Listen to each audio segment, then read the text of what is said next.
Hello good evening students. तो फिर हम लोग स्टार्ट करते हैं आइसोमर। ठीक है। अब देखो जो आइसोमर है वो दो जगह पढ़ा जाता है भाई।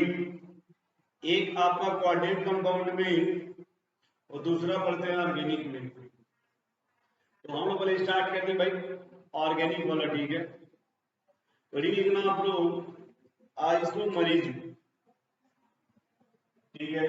लिखो आप लोग आइसोमरिज्म। ठीक है। अब देखो ये आइसोमर होता है क्या यार। यहाँ बड़े अच्छी बात ये होती है कि अगर आप इसके जो नाम है ना अगर उसी को अच्छे से फोकस कर लो आप तो अलग से कुछ सोचना नहीं होता है। ठीक है। और फिर अगर इसके नाम को ना समझ पाओ तो फिर इधर उधर जाओ, ऐसे वैसे बहुत से एग्जाम्पल लेने पड़ते हैं। तो आप सबसे अच्छा जो ये नाम है ना उसी को समझ लो यार। बड़े प्रेम से इसको देखोगे तो दो टर्म से बना हुआ है। एक टर्म यहाँ पे देखोगे लिखा हुआ है यार आइसो, और दूसरा टर्म देखो लिखा हुआ है मर। दोनों को मिला के पढ़ते हो आइसोमर। ठीक है। एक को बोलते हो आइसो और दूसरे को बोलते हो मर, और जब दोनों को मिला दिया जाता है ये बन जाता है आपका आइसोमर। अब यहां देखो यार, ये जो आइसो मतलब क्या होता है यार। तो आइसो मींस देखो क्या होता है आपका सेम। और कोई कैसा मान मींस क्या होता है तो मॉलिक्यूलर फार्मूला। मान मींस क्या होता है भाई मॉलिक्यूलर फार्मूला, यानी इसका मीनिंग है सेम मॉलिक्यूलर फार्मूला। जो मीनिंग है वो सेम मॉलिक्यूलर फार्मूला। अब यहां पे क्या मान लिया सेम का क्या मीनिंग हो गया। तो जैसे मान लो अगर एक एग्जांपल ले लिया जाए तो देखो हमने देखो देखो एक पहला है टी शर्ट और इधर देखो पहना हमने पैंट। ठीक है। देखो ध्यान से एक शर्ट हमने पहना और दूसरा पैंट पहना हुआ है। इन दोनों में अगर आप दूर से देखोगे तो देखने में लगेगा कि ये कलर है सेम लग रहा है। देखने में लगेगा कि सर ये दोनों तो सेम कलर है भैया।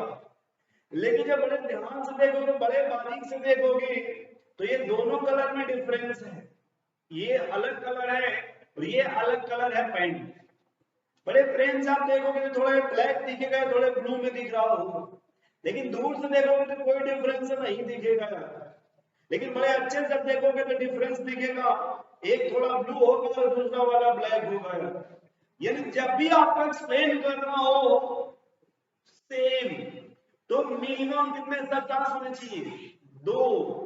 जैसे हमने देखो अगर फिंगर लिया आपके पास भगवान ने फिंगर दिया होगा इसमें कह सकते हैं कि सर ये दोनों सेम है या डिफरेंस है।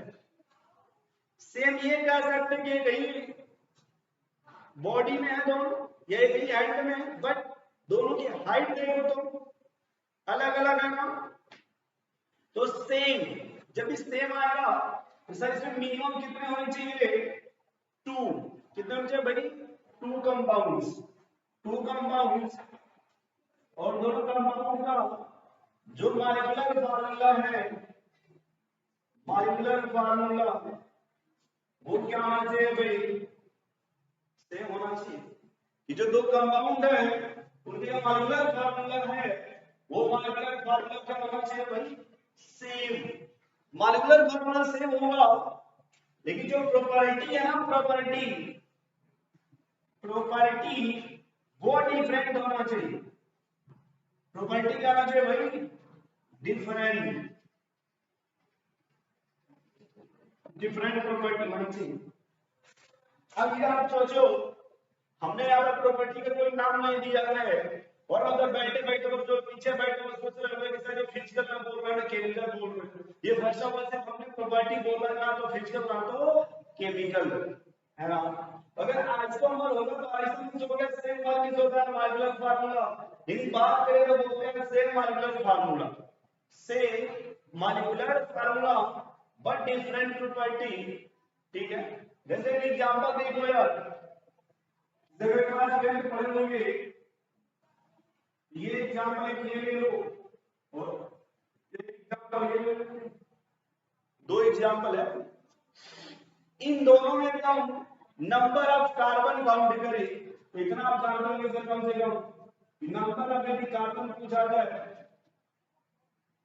देखो देखो दोनों में नंबर ऑफ कार्बन, ये 3 लगा दो, हमें फिर घर जाके सोचोगे यार टोटल नंबर ऑफ कार्बन पूछा जाए। यदि आपसे टोटल नंबर ऑफ कार्बन पूछा जाए तो सर यहाँ पर टोटल नंबर ऑफ कार्बन 4 है और इसमें भी टोटल नंबर ऑफ कार्बन आपका 4 है। लेकिन मेरे भाई यहाँ पहले वाला का आंसर पूछे पैरेंट चेन, तो जो पैरेंट चेन होगा 4 कार्बन का होगा और यहाँ पूछा जाए पैरेंट चेन तो वो 3 कार्बन का होगा। पहले वाले में जो पैरेंट चेन है वो 4 कार्बन का होगा, लेकिन दूसरे वाले में पैरेंट चेन है वो 3 कार्बन का होगा। और भी चेन में डिफरेंस हो गया, चेन में डिफरेंस हो गया, जबकि कार्बन का संख्या सेम है, उसी को क्या बोलते हैं आइसोमर।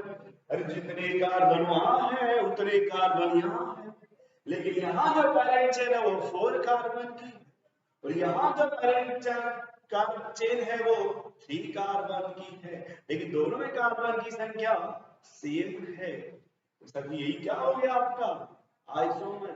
जैसे एक और एग्जांपल अगर नहीं समझ पा रहे क्वेश्चन हो यार, लोग कहते हैं फिर से देखो यार, मान लो फिर हमने एक कार्बन लेके इस पर कार्बन चेन नहीं कर, यहाँ डबल बॉन्ड यहाँ डबल बॉन्ड हो गया।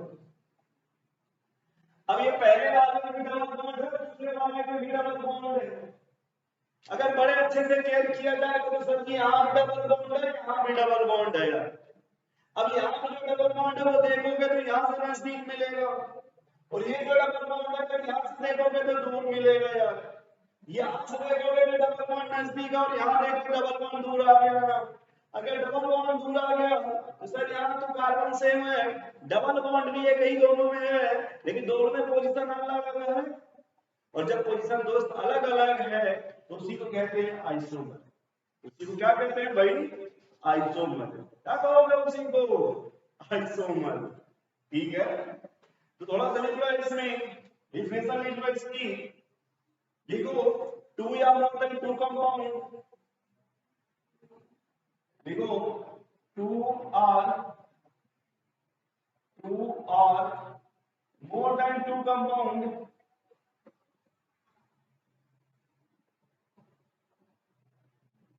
having compounds having same molecular formula, same molecular formula but different property is called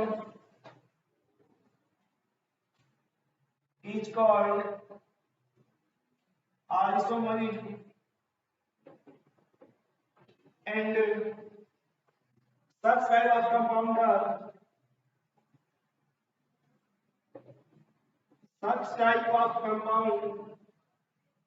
are isomers. Such type of compound are isomers. ठीक है भैया। यार जब भी आपसे इस तरह का कहा जाए कि 2 या more than 2 compound having same molecular formula but different property is called isomerism, and such type of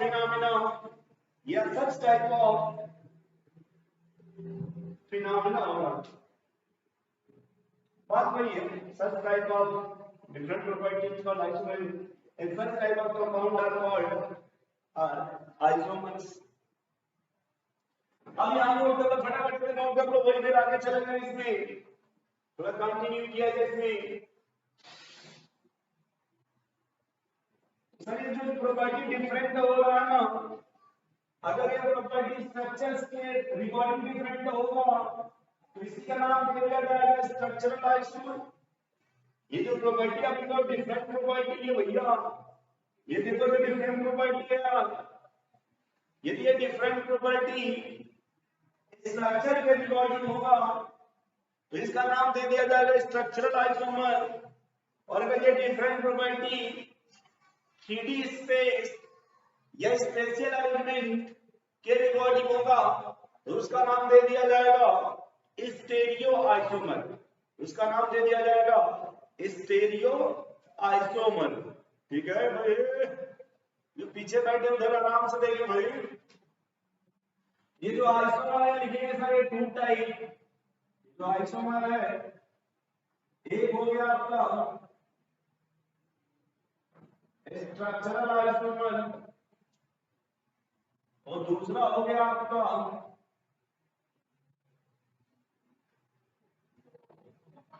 stereo isomers. एक हो गया स्ट्रक्चरल आइसोमर और दूसरा क्या बोलते हैं दोस्त, स्टेरियो आइसोमर। अब देखो यहाँ पर स्ट्रक्चरल क्या है यार, तो वही कहां से करेंगे क्या, same molecular formula, same molecular formula, but different in structure या फिर डिफरेंट इन आईयूपीएसी में या फिर different in 2D arrangement, different in 2D arrangement. यदि 2D में डिफरेंट अरेंजमेंट है या डिफरेंट आईयूपीएसी नेम आ रहा हो या इसको आईयूपैक नेम बोलते हैं भाई, या डिफरेंट वाला स्ट्रक्चर हो, यदि स्ट्रक्चर में डिफरेंट आ जाएगा, आईयूपैक नेम डिफरेंट आ जाएगा या फिर 2D में डिफरेंट आ जाएगा तो सर वो स्ट्रक्चरल आइसोमर हो जाएगा। या फिर वही काम लगाएंगे, same molecular formula, same IUPAC name,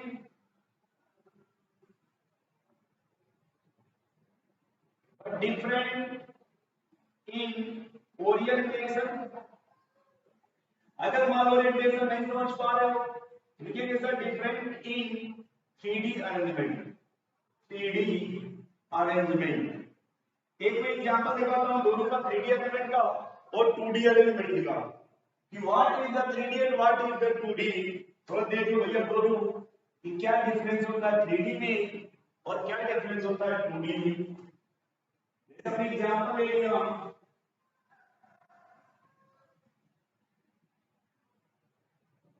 ये देखो अल्कोहल है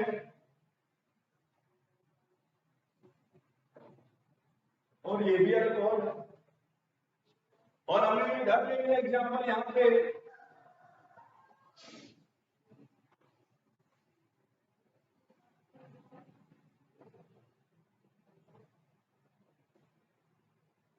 इधर यहाँ लगा दीजिए,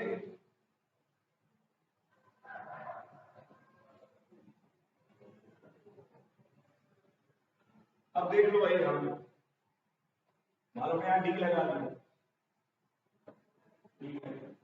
तो अब इन दोनों कंपाउंड में क्या है कि ये लेफ्ट हैंड साइड में OH group, sorry right hand side में OH ग्रुप है और लेफ्ट हैंड साइड में भी OH ग्रुप है। इसी को आगे चल करके बोलते हैं भाई क्लॉकवाइज और एंटी क्लॉकवाइज। तो यहाँ पे जो नाम होगा तो ये 1 पोजीशन पर होगा, वही अल्कोहल यहाँ पे 2 पोजीशन। लेकिन जब यहाँ पे नहीं कर हो गया, ये डी मतलब ड्यूटेरियम है, भी डी पे कंफ्यूज हो जाओगे, इधर लगा दीजिए C2H5 ताकि कंफ्यूजन ना हो, C2H5। अब यहाँ देखो तो 2D में वही नाम आएगा, 2 hydroxy sorry butane 2 all, same यहाँ पे हो जाएगा ब्यूटेन 2 ऑल। जबकि यहां देखो इसका नाम लिखोगे आप प्रोपेन 1 ऑल, ये हो जाएगा प्रोपेन 2 ऑल, ठीक है। ये प्रोपेन 1 ऑल और ये प्रोपेन 2 ऑल, ठीक है। तो दोस्त जबकि यहां देखो यहां भी 2 है और इसमें भी 2 है ना, जबकि यहां पे 1 है और ये 2 है, इसी को 2D बोलते हैं। जब 1 2 1 3 1 4 एक कुछ इस तरह से नंबर में चेंज आ जाए तो वो 2D हो जाता है, और यदि नंबर सेम होता है तो वो 3D होता है। तो इस टाइप का अगर चेंज होता है किसी बोलते हैं स्ट्रक्चरल आइसोमर, वो दूसरे वाले को बोलते हैं स्टेरियो आइसोमर। तो गाइस आज नहीं रहने देते हैं, तो फिर अगले क्लास में कंटिन्यू किया जाएगा स्ट्रक्चरल आइसोमर। बड़ा दिन मेरा पहला इंटरव्यू था, सॉरी इंटरव्यू का मतलब ये हो गया इंट्रोडक्शन, ना कि हमारा इंटरव्यू। ये मैंने चैप्टर को स्टार्ट किया, मेरा इंट्रोडक्शन हो गया, अगले क्लास में हम लोग अगले क्लास में से स्टार्ट करेंगे भाई स्ट्रक्चरल आइसोमर। आज का यही रहने देते हैं। जय हिंद, जय भारत।